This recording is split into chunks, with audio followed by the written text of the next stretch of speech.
ایک مرتبہ حضرت مالک بن دینار ایک جنگل سے سفر کر رہے ہیں. سفر کرتے کرتے کرتے کرتے اچانک راستے میں کیا دیکھا کہ ایک بچہ ہے جو لکڑیاں اکٹھا کر رہا ہے. جنگل میں لکڑیاں اکٹھا کر رہا ہے.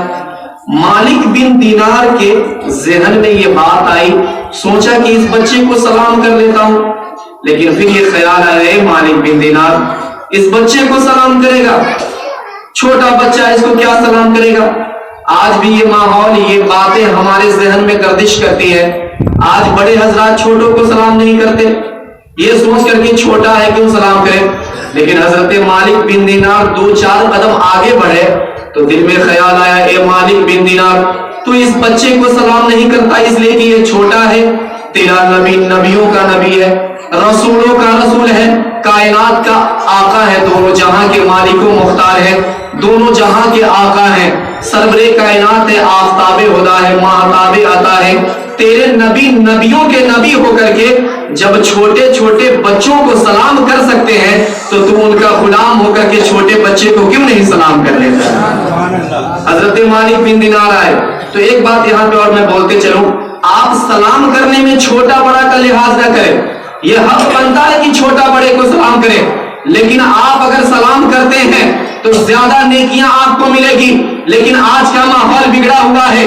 آج کا باپ اپنے بیٹے کو سلام نہیں کرتا, آج کا استاذ اپنے شاگرد کو سلام نہیں کرتا, آج کا پیر اپنے مرید کو سلام نہیں کرتا, آج کا بڑا بھائی چھوٹے بھائی کو سلام نہیں کرتا. مگر خدا کی قسم نبی کی حدیث دیکھو, ترمذی کی حدیث ہے, فرماتے ہیں مر علی غلمان فسلم علیہ, جب میرے نبی مکے اور مدینے کی گلیوں سے گزرتے تھے تو میرے نبی نے مکے اور مدینے کے گلیوں کے چھوٹے چھوٹے بچوں کو سلام کیا ہے. میرے نبی نے اپنی بیٹی فاطمہ زہرا کو سلام کیا ہے. میرے نبی نے اپنی بیوی عائشہ صدیقہ کو سلام کیا ہے. میرے نبی نے اپنے بیٹے حسن و حسین کو سلام کیا ہے. سلام کرنے میں چھوٹا بڑا نہ دیکھیں, بلکہ یہ دیکھیں کہ نبی کی سنت ہے, سنت پہ عمل کریں, چھوٹا بڑا نہ دیکھا جائے. حضرت مالک بن دینار کے ذہن میں یہ بات آئی, یہ چھوٹا بچے کو میں کیا سلام کروں. لیکن پھر کہا نبیوں کے تاجدار جب چھوٹے بچوں کو سلام کر سکتے ہیں, ہم تو ان کے غلام ہیں, ہم کیوں نہ سلام کریں. پیچھے آئے, مالک بن دینار پیچھے آئے, لوٹے اور کہا السلام علیکم. حضرت مالک بن دینار نے اس بچے سے کہا السلام علیکم, تو حضرت مالک بن دینار نے کہا وعلیکم السلام ورحمۃ اللہ یا مالک بن دینار. جب حضرت مالک بن دینار نے سلام کیا السلام علیکم ورحمۃ اللہ, تو اس بچے نے کہا وعلیکم السلام ورحمۃ اللہ یا مالک بن دینار. اچھا یہاں پہ ایک اور بات میں بتاؤں, حضرت مالک بن دینار نے صرف اتنا کہا السلام علیکم, تو جواب میں کیا ملا وعلیکم السلام ورحمۃ اللہ, اور نام بھی میں آگے پڑھوں گا. جواب میں رحمت اللہ بڑھا دیا حضرت مالک بن دینار کو جب اس بچے نے جواب دیا. تو اس سے ہوتا کیا ہے, جواب بڑھا کر کیوں دیا جائے, تو اس کو سنیے. بخاری شریف کے اندر یہ حدیث پاک ہے اور صحاح ستہ میں یہ موجود ہے. یہ حدیث پاک حضرت ابو ہریرہ سے روایت ہے. نبی کریم صلی اللہ علیہ وسلم نے ارشاد فرمایا یا ابا ہریرہ ما من یوم جدید الا یخاطب اللہ تبارک و تعالی فيه المؤمنين يقول عبدي خلقتك ولم تك شيئا وافرزتك عليك فرائضي فاين الاخلاص في ادائها وقسمت لك رزقا فاين اليقين وانعمت عليك فاين الشكر بنعمتي وابليتك بالذنوب فاين التوبه وقضيت عليك بالمصائب. ایک اور حدیث پاک اسی کے تناظر میں سماعت کریں, یہ بھی صحاح ستہ کی حدیث پاک ہے. اس حدیث کے راوی بھی حضرت ابو ہریرہ ہے. فرماتے ہیں لما خلق اللہ تعالی آدم علیہ السلام قال اذهب فسلم على اولئک نفر من الملائکۃ جلوس فاستمع ما يحيونك فانها تحیتک وتحیت ذریتک فقال السلام علیکم فقالوا وعلیکم السلام ورحمۃ اللہ. سبحان اللہ. یہ آپ نے جو سنا یہ عربی ہے کا سمجھ میں آؤ, اسے حدیث کہتے ہیں, اور آپ سنیں ثواب ملا. اب ترجمہ سن لیجئے. سلام میں رحمت اللہ کے السلام علیکم جب کوئی کہے تو سلام بڑھا کر کے جواب کیوں دیا جاتا ہے. تو بخاری کی حدیث پاک ہے, نبی فرماتے ہیں کہ جب اللہ نے حضرت آدم علیہ السلام کو پیدا کیا تو 60 ہاتھ لمبا پیدا کیا. کتنا ہاتھ؟ 60 ہاتھ لمبا پیدا کیا, اور کہا آدم اٹھو تو جاؤ, فرشتوں کی جماعت بیٹھی ہے, ان کو جا کر سلام کرو, جو وہ جواب دیں گے وہی جواب تمہارا ہوگا, اور قیامت تک وہی جواب تمہاری اولاد کا ہوگا، قیامت تک وہی جواب تمہاری اولاد کا ہوگا۔ حدیث پاک کا اگلا جملہ ہے، نبی فرماتے ہیں کہ حضرت آدم علیہ السلام اٹھے اور جا کر کے فرشتوں سے کہا السلام علیکم ورحمۃ اللہ، السلام علیکم، بلکہ صرف حدیث پاک کا جملہ، حضرت آدم علیہ السلام نے فرشتوں سے جا کر کہا السلام علیکم، تو فرشتوں نے کہا وعلیکم السلام ورحمۃ اللہ۔ اور ایک روایت کے مطابق یہ ہے کہ وہی لوٹا دیا حضرت، کیا ہو جائے گا؟ نیکیوں میں اضافہ۔ یہ بھی حدیث بخاری کے اندر موجود ہے۔ نبی کریم صلی اللہ علیہ وسلم تشریف فرما ہے، صحابہ کرام کی انجمن ہے، نبی کریم صلی اللہ علیہ وسلم جلوہ گئے ہیں، اتنے میں ایک شخص آیا اور نبی کریم صلی اللہ علیہ وسلم سے کہا السلام علیکم، کیا کہا؟ السلام علیکم، تو میرے نبی نے فرمایا وعلیکم السلام ورحمۃ اللہ، بیٹھو تم 10 نیکی کے حقدار ہو، سبحان اللہ۔ تب تک ایک اور شخص آیا، اس نے کہا السلام علیکم ورحمۃ اللہ، تو میرے نبی نے فرمایا وعلیکم السلام ورحمۃ اللہ وبرکاتہ، بیٹھو تم 20 نیکی کے حقدار ہو۔ تب تک ایک اور شخص آیا، اس نے کہا السلام علیکم ورحمۃ اللہ وبرکاتہ، تو میرے نبی نے اس کا بھی جواب دیا وعلیکم السلام ورحمۃ اللہ وبرکاتہ ومغفرتہ، بیٹھو تم 30 نیکی کے حقدار ہوئے۔ بات سمجھ میں نہیں آئی تو بس یوں سمجھیے نا کہ جتنا آپ بڑھا کر کے سلام کریں گے اتنی ہی زیادہ نیکیاں ملے گی، تو نیکیاں اکٹھا کرتے رہیے، اور سلام کرنے والوں کوشش کرو کہ سلام بڑھا کر کے کر لو، اور جواب دینے والوں کوشش کرو کہ جواب ہم بھی بڑھا کر کے دے دیں، اس لیے کہ سلام کرنے میں جتنا زیادہ آپ الفاظ بڑھائیں گے، جواب دینے میں جتنا زیادہ الفاظ بڑھائیں گے، اللہ تبارک و تعالیٰ نیکیوں میں اضافہ اتنا ہی فرما دے گا۔ اب کچھ لوگ سمجھتے ہوں گے نیکیاں سلام کیا السلام علیکم، آپ نے جواب دیا وعلیکم السلام، جواب ہو گیا، لیکن جتنا زیادہ بڑھائیں گے نیکیاں اتنی ملتی چلی جائے گی، اور نیکیوں کو معمولی سمجھ کے چھوڑ مت دیجیے، ہاں نیکیوں کو آپ معمولی سمجھ کے چھوڑ نہیں دیجیے۔ اس لیے حدیث پاک میں آپ کے سامنے پیش کرنے جاؤں، نبی فرماتے ہیں، اور یہ حدیث ایسی حدیث ہے کہ اس حدیث کو دنیا کے جتنے فرقے والے ہیں سب تسلیم کرتے ہیں، اور وہ حدیث کون ہے؟ نبی فرماتے ہیں کہ جب قیامت کا دن آئے گا، افراتفری کا ماحول، کوئی کسی کا پوچھنے والا نہ ہوگا، باپ بیٹے سے، ماں اپنے لڑکی سے، لڑکی اپنے ماں سے، شوہر بیوی سے، بیوی شوہر سے، سب ایک دوسرے سے بھاگتے ہوں گے۔ نبی فرماتے ہیں کہ اس افراتفری کے ماحول میں میزان عمل قائم کیا جائے گا، میزان عمل قائم کیا جائے گا، اور اس پر نیکیاں اور برائیاں تولی جائے گی انسان کی۔ نبی فرماتے ہیں کہ جب نیکی اور برائی میزان عمل پہ رکھی جائے گی تو ایک نیکی کم پڑ جائے گی، کیا ہو جائے گی؟ ایک نیکی کم پڑ جائے گی۔ رب فرمائے گا جا میدان محشر میں کسی سے ایک نیکی مانگ لے، اگر کوئی تم کو ایک نیکی دے دیتا ہے تو میں تمہیں جنت میں داخل فرما دوں گا۔ وہ انسان بڑی خوش ہوگا کہ ایک ہی نیکی کا تو سوال ہے، ایک نیکی تو کوئی دے ہی دے گا، یہ سوچ کر کے میدان محشر میں نکلے گا، سارے لوگوں کے پاس جائے گا، سب سے مایوس ہو کر کے آخر میں یہ سوال ذہن میں اٹھے گا کہ لوگوں، دنیا میں سب سے زیادہ محبت تو ماں کرتی ہے نا، اپنے اولاد سے دنیا میں سب سے زیادہ محبت تو ماں کرتی ہے نا، تو انسان اس امید کے ساتھ اپنے ماں کے پاس پہنچے گا اور کہے گا ماں تیرا لال تیرے سامنے کھڑا ہے، تیرا بیٹا تیرے سامنے کھڑا ہے، اے ماں دنیا کے ہر کڑوے گھونٹ تو نے گھونٹ لیے لیکن میری خوشی پر تو نے آنچ نہیں آنے دیا، ماں تیرا وہ بیٹا تیرے سامنے کھڑا ہے کہ بچپنے میں اگر بستر گیلا کر دیتا تھا تو خود تو گیلے بستر پہ سوتی تھی لیکن تو مجھے سوکھے پہ سلاتی تھی، آج وہ تیرا بیٹا سامنے تیرے کھڑا ہے، ماں آج تیرے بیٹے کو ایک نیکی کی ضرورت ہے، تو اپنے بیٹے کو ایک نیکی دے دے، ایک نیکی دے دے۔